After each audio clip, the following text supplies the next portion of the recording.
Hello and welcome to your daily dose of Satoshi's news. Today's date is Wednesday the 13th of November 2024, the year of 1 million transactions per second or more. Experience the best of both worlds today at betbitcoinsv.com, the best casino and sports betting on chain. Have a little flutter in private using the original protocol and genuine Bitcoin. Right, let's see what we got in store for us today. CSW absolutely on fire. On fire. So we're just going to literally go through some of his posts here on X. There is quite a few of them. I mean, the work ethic is just phenomenal. Phenomenal. So I've just picked a few choice ones out that other people have sent me. So we'll go with that. Alex Jones and, what's his face here? Max Kaiser going crazy over the number go up. We might see if we can find an article from Cointelegraph, but I doubt it. Found this one looks quite good. N-chain leveraging the potential of tokenization and IPv6 sounds good. A little bit of 365 days of Bitcoin history, and then we'll go through the charts and the figures as per usual, and that will be the end of the show. Right, let's get into it. Satoshi, like a cowboy in the West, riding on the blockchain that they call the very best. 1 million strong, and transactions flying free. Just wait for the Terra node, you'll surely see. Here we go. Right, let's have a look at this one. What is this? Look, we've got bar charts running right the way through the floor with a bored ape. Not looking so good there.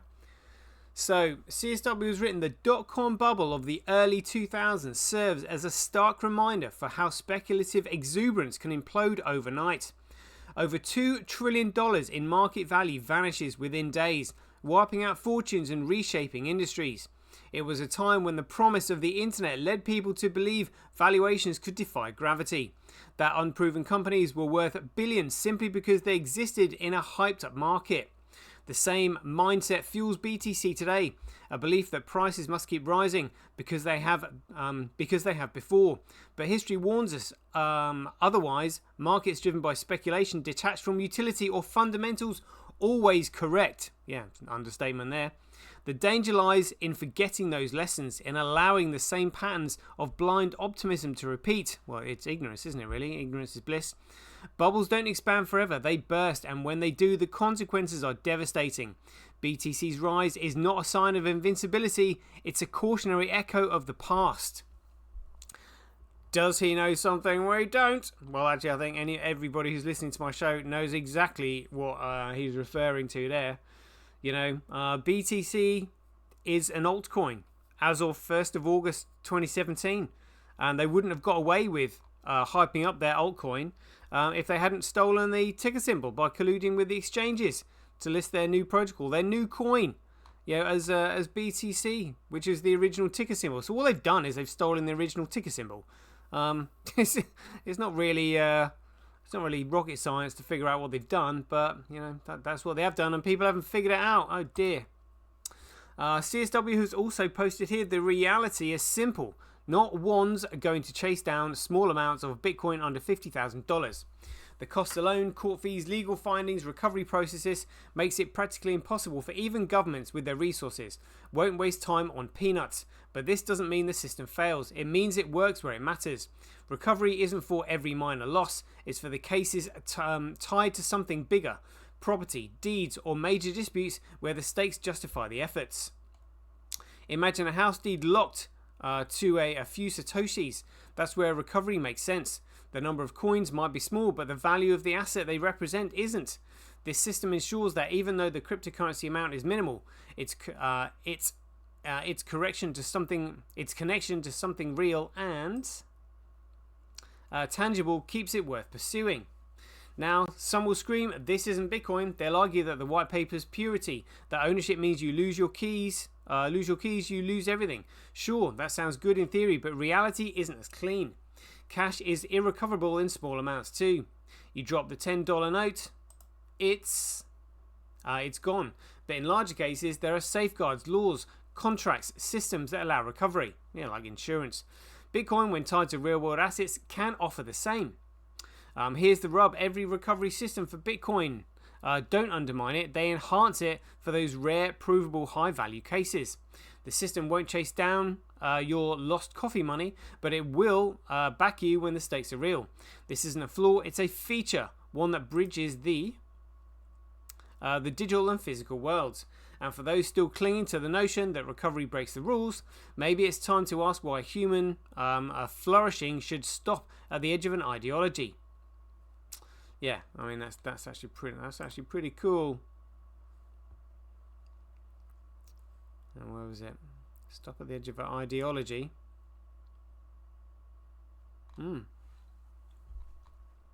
Very good, very good. More posts here. The shadows cast by ignorance often masquerade as intellect, and in this dance of pretense, facts are left mangled on the floor. Court-issued freezing orders against Bitcoin, against BTC, stand tall and immovable, like monoliths in a storm.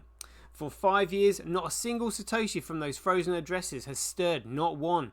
Yet the gutters breed trolls who twist the resolute compliance into whispers of rebellion, as if silence and obedience could somehow echo defiance. Explain it to me.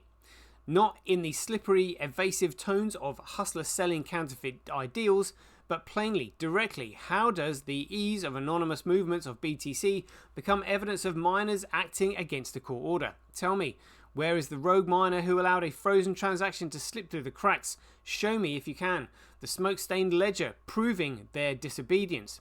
The trolls won't answer, of course. They can't. Their fantasy of lawlessness collapses under the weight of reality. BTC miners, those mangled architects of the network, have done precisely what was asked of them. They've enforced the freezing orders in the precision of a guillotine blade.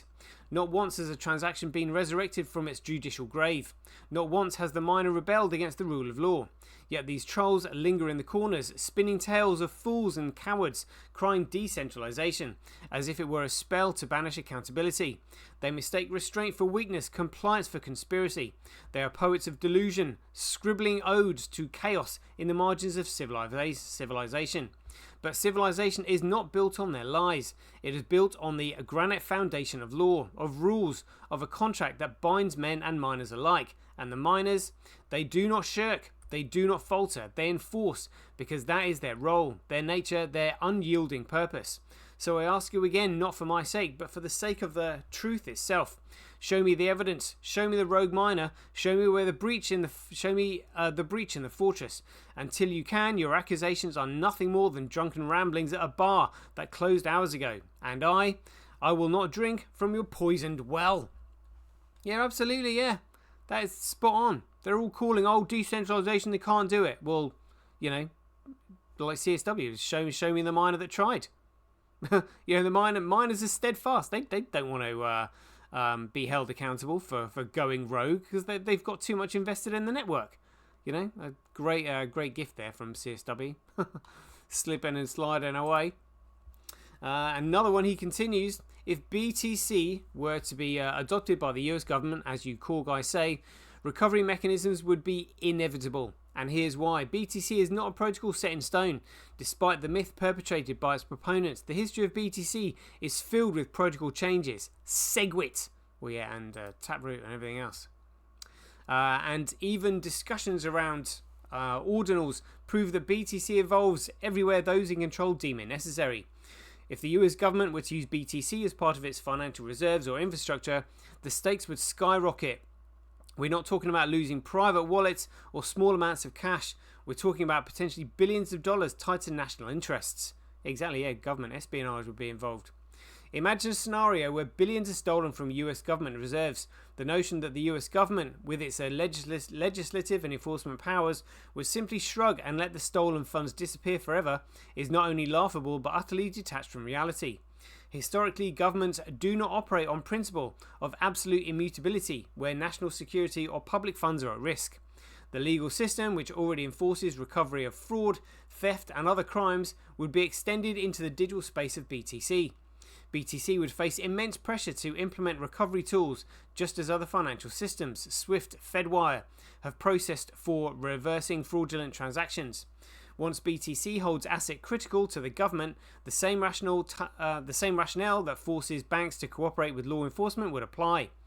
A few lines of ideological purism wouldn't stand against congressional hearings or executive orders demanding recovery of stolen billions. In truth, if BTC's adoption by the US government meant large-scale losses, the system would either adapt or the government would move to a more controllable protocol. History has shown that financial infrastructure, no matter how decentralized, bends national interests are on the line. BTC would be no exception, and recovery mechanisms would be forced into play, whether through technical updates, pressure on mining pools, or legal frameworks. In the end, immutability is a luxury, not a guarantee, especially when the stakes reach billions. Yeah, absolutely spot on. Spot on.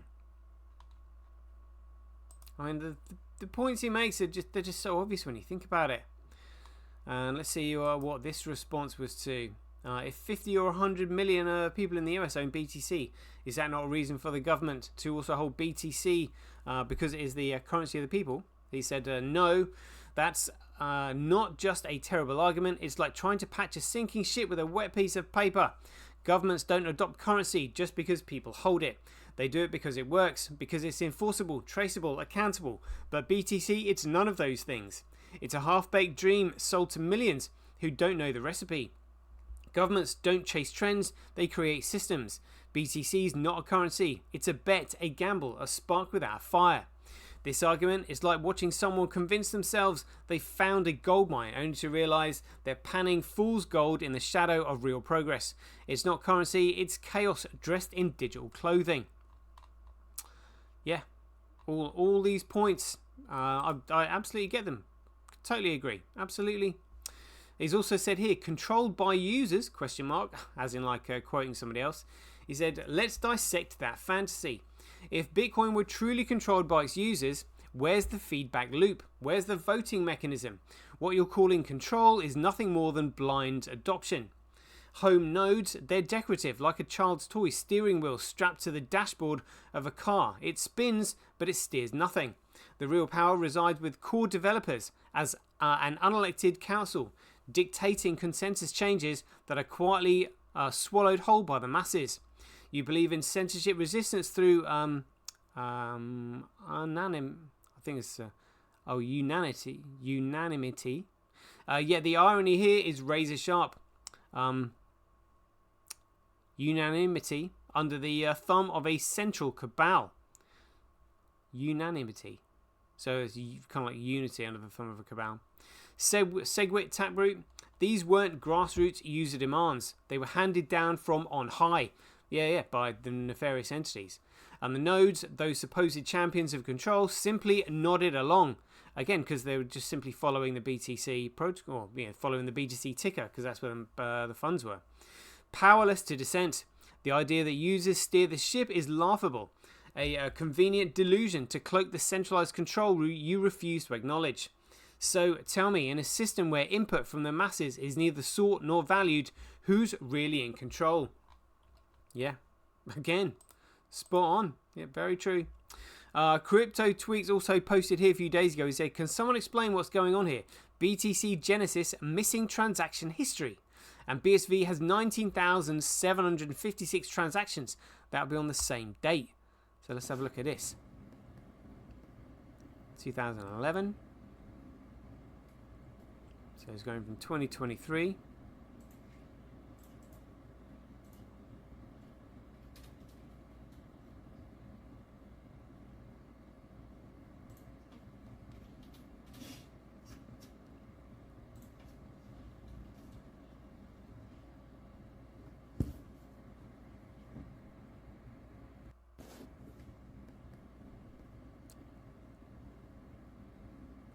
Didn't quite see that. 50 BTC, 50 BTC.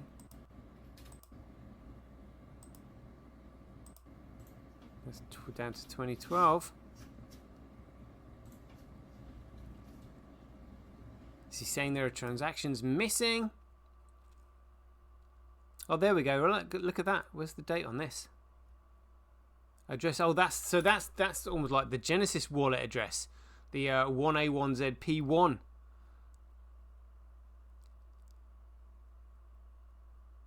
Total transaction count 19,756. Could do with maybe finding a date on when those transactions were. That's kind of interesting. I might just do some detective work myself on those. Right, let's get on to this. So Alex Jones has said, breaking, Bitcoin has conquered the world, ! Led by President Trump, major governments of the planet are committing to the cryptocurrency. He's tagged Max Kaiser here. This is what he's stated. Yeah, Bitcoin has conquered the world, led by President Trump, major governments of the planet are committing to cryptocurrency. Yeah. I mean, there's just like an interview there. Whatever Max Kaiser's saying. But again, it's just amazing. It is amazing that people are just simply coming out with statements like this based on nothing, based on what someone else has said. But what if that someone is wrong? Which we know they are. Max Kaiser doesn't have a clue. That 1 megabyte block is a feature, not a bug. No, it's not. That was installed, I think it was 15th of June 2010. When Satoshi was... And again, it's a soft cap. It wasn't hard coded into the code, because if it was hard coded, you would have seen a change in the legacy address, indicating that it was a brand new protocol. But you didn't see that, so it was just a soft cap. While the network was growing, but it's that soft cap that has effectively led on to all the controversy that we see today. Oh, Satoshi installed it; he's not meant to use it. Well, it's not meant to remove it, but. You have to scale on chain. You have to scale on the commoditized network, because if it's not on the commoditized network, the data just simply isn't safe. All this layer 2 stuff, second layer nonsense, it's centrally controlled networks where the network can be taken down and the data lost. It's as simple as that. That's the whole point of Bitcoin, is to make data safe. Let's have a look, see what they've got here. Trump win sets path to 100k BTC price. Copperhead of research. Oh, good grief, really. Revolut expands crypto exchange to 30 new markets in Europe. Alright, okay. Got my interest. Let's have a look. 4 hours ago. Revolut expands crypto exchange to 30 new markets in Europe. Revolut's expansion in the European Economic Area comes after Revolut debuted the crypto exchange in the United Kingdom in May. Cryptocurrency-friendly neobank Revolut is expanding its crypto exchange in Europe, rolling out Revolut X in 30 new markets across the European Economic Area. Revolut X, which targets professional crypto traders, is now officially available for customers across all 30 EEA countries, including Belgium, Cyprus, Denmark, and others. The company announced on Cointelegraph on November 13th, today. With the new rollout, eligible customers in the EEA can trade more than 200 cryptocurrencies and tokens using a Revolut bank account. Oh, interesting. The expansion of followers on Revolut's X debut in the UK. Revolut's X expansion in the EEA comes a few months after Revolut debuted its dedicated crypto exchange in the United Kingdom in May. The Revolut X exchange was developed solely by Revolut, targeting seasoned crypto traders but also supporting retail customers. Similar to Revolut X's services in the UK, the exchange targets experienced crypto traders with its advanced features. However, Revolut X is now available to anyone EEA or UK based with a Revolut account, a spokesperson for the company told Cointelegraph. While zero fees for maker orders or those associated with lower fees but longer order processing times, Revolut X charges 0.09% for taker orders, which are executed instantly with Revolut exiting orders in their order book. The same fees apply no matter the crypto trading volume. Well, that's pretty impressive, actually. Revolut X users must have an EEA or UK-based Revolut account. To use Revolut X, eligible EEA and UK customers must have an EEA or UK-based Revolut account. The platform provides several trading features, including real-time trading and advanced analytics, trading view monitoring tools, dashboards, and more. Revolut X says customer support is open 24/7, with the majority of funds being kept in cold storage. The firm declined to specify what the share of funds is stored in cold storage. Revolut's market-leading risk monitoring tool works consistently to prevent account takeovers, while trusted custodians are selected after a carefully conducted due diligence process, it noted in the announcement. Revolut X's expansion into Europe's highlights the company's ongoing involvement in the crypto industry, building on the introduction of Revolut Ramp. This feature allows users to purchase cryptocurrency directly into their wallets through partnerships with prominent platforms like MetaMask and Ledger. With the expansion of Revolut X, we're aiming to make a real impact on the crypto trading space and offer a strong alternative to some of the more established platforms. Revolut's head of crypto exchange product, Leonid Bashlikov, said in the announcement, adding, "Crypto aligns with Revolut's firm belief in a world of banking without borders and our mission to help people find financial freedom." Oh, that's actually quite exciting, that. I'll have to post that one. Great stuff. Great stuff. Right, let's get on to this one then. N-chain leveraging the potential of tokenization and IPv6 with blockchain. The BSV blockchain and IPv6 can be used together to evolve the world of tokenization rapidly. This is the view of Giovanni Franzese, head of IP commercial operations at N-chain, who recently shed light on the topic of IPv6 at blockchain at the IEEE Coins conference in London. Franzese highlighted two key use cases that his company is working on and where IPv6 can bring significant value: the Internet of Things, IoT, and tokenization. These innovations are set to reshape industries ranging from smart devices to digital payments, leveraging the vast addressing capabilities of IPv6 to meet growing technological demands. Solving scalability challenges in Japan's voucher system. Franzese elaborated on an innovative tokenization project in Japan, developed in partnership with Fukushima City and Keio University. This initiative focuses on replacing traditional paper vouchers with digital tokens. In Japan, paper vouchers are widely used for purchasing goods and services, but the shift to digital tokens promises a streamlined transaction. The project will issue a lot of tokens, and N-chain plans to combine them with IPv6 capabilities. The IPv6 offers an immense tool of IP address space and is thus a key infrastructure for IoT devices. Franzese said the following about IPv6 and tokenization will work together in this project. The innovation that we are trying to introduce with this project is basically to give an IPv6 address to those tokens, and we will need a lot of them. In very short, this is the innovation that we will bring: tokens addressed by IPv6. N-chain's blockchain and IPv6 integration in IoT. Franzese also highlighted N-chain's strong patent portfolio in these areas of blockchain, IPv6, IoT security and identity. These patents position the company at the forefront of innovation. In the tokenization space, blockchain plays a pivotal role by ensuring transparency, immutability, and decentralization of transactions. By integrating blockchain with IPv6, tokenized assets and IoT devices can operate securely and efficiently in an auditable environment. Blockchain's role in IoT is particularly promising. It can enable the secure exchange of data between devices, ensure device authenticity, and create automated payment systems via smart contracts. These innovations have the potential to revolutionize industries such as healthcare, manufacturing, and logistics, where IoT devices are increasingly prevalent. How IPv6 and blockchain unlock new digital possibilities. The combination of IPv6 and tokenization is set to unlock new possibilities for both IoT and digital payments. IPv6's expansive addressing capabilities make it the perfect solution for the growing number of IoT devices, while its application in tokenization projects like the one in Japan demonstrates its potential to transform everyday transactions. With companies like N-chain leading the charge, backed by a strong patent and cutting-edge research, the future of these technologies looks incredibly promising. IPv6 and a scalable blockchain have good synergies with each other by enabling peer-to-peer communication for everyday life.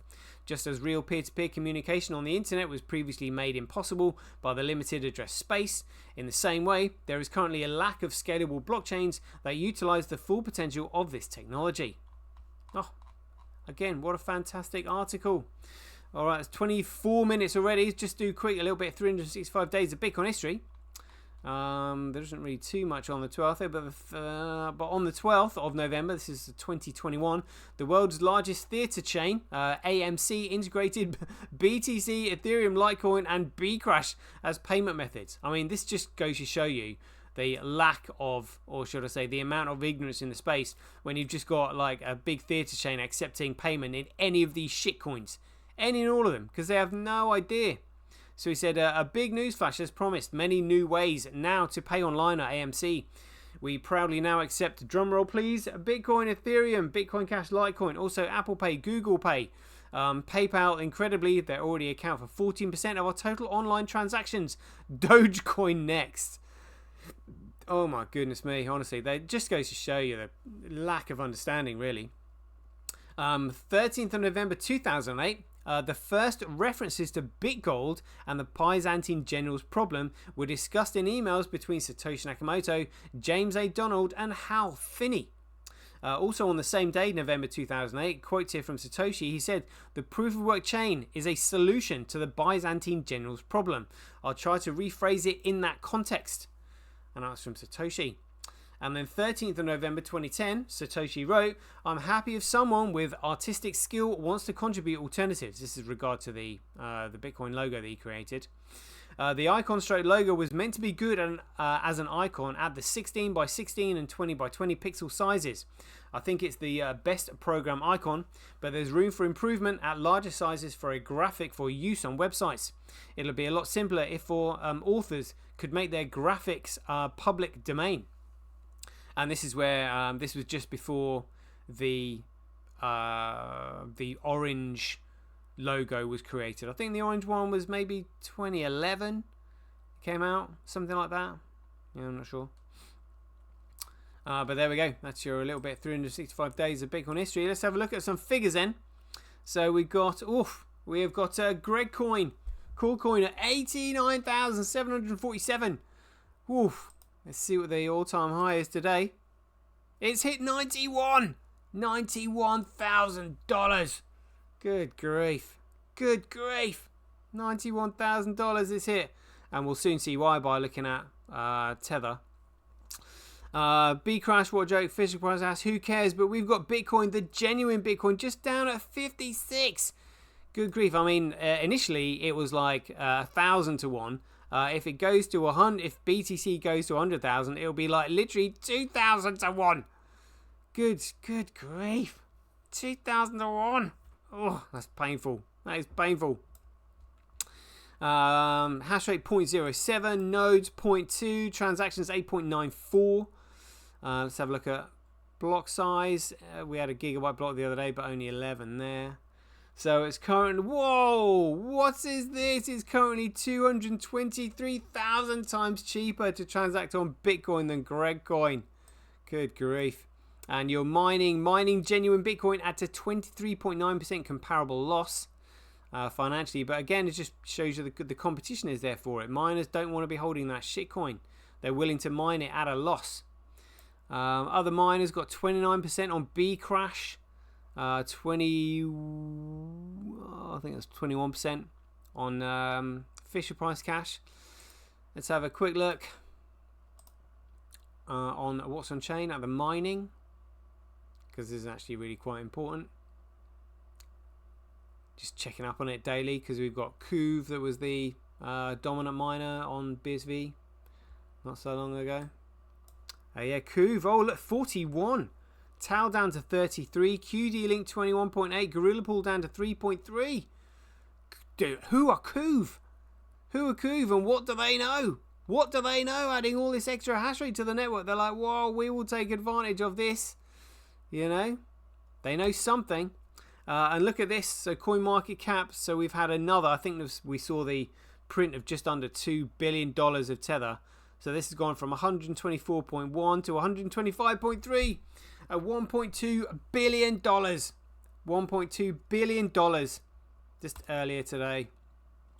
And what does this look like on a week? 120.6 to 125.4.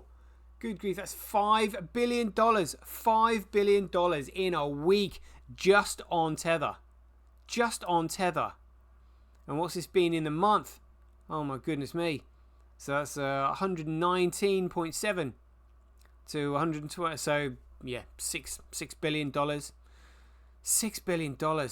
Oh my goodness. And let's see what's gone on with Circle Coin. So that's gone from a low of 34, and we're now at 36.